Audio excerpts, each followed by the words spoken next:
ખેડાના ગળતેશ્વર પાસે દારૂ ભરેલ કારે બાઇક સવારને હડફેટે લીધો। થર્મલ ચોકડી પાસે પૂરપાટ ઝડપે આવી રહેલ કારે બાઇક સવારને હડફેટે લીધો હતો। બાઇક ચાલક મનુભાઈ મહેરા નામના 52 વર્ષીય આધેડને ઈજાઓ પહોંચતા તાત્કાલિક અસરે સારવાર સેવાલિયા સરકારી હોસ્પિટલ ખાતે ખસેડવામાં આવ્યા હતા, જ્યાંથી વધુ સારવાર અર્થે આગળ ખાનગી હોસ્પિટલમાં ખસેડવામાં આવ્યા હતા। કાર ચાલક અકસ્માત સર્જી કાર મૂકીને નાસી છૂટ્યો હતો। સેવાલિયા પોલીસને અકસ્માતની જાણ થતાં જ ઘટના સ્થળે પહોંચી અકસ્માત સર્જનાર કારને પોલીસ સ્ટેશન ખાતે લાવી તપાસ કરતા ગાડીમાંથી મળી આવે મોટી માત્રામાં ભારતીય બનાવટનો વિદેશી દારૂનો જથ્થો। સેવાલિયા પોલીસ દ્વારા વધુ તપાસ હાથ ધરી કાયદેસરની કાર્યવાહી હાથ ધરવામાં આવી।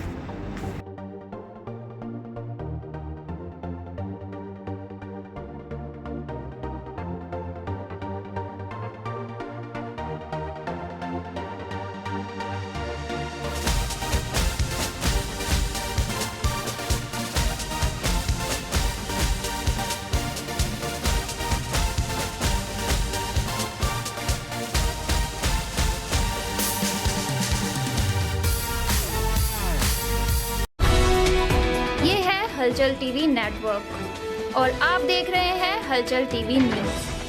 हर हलचल पर नज़र, हर हलचल की खबर।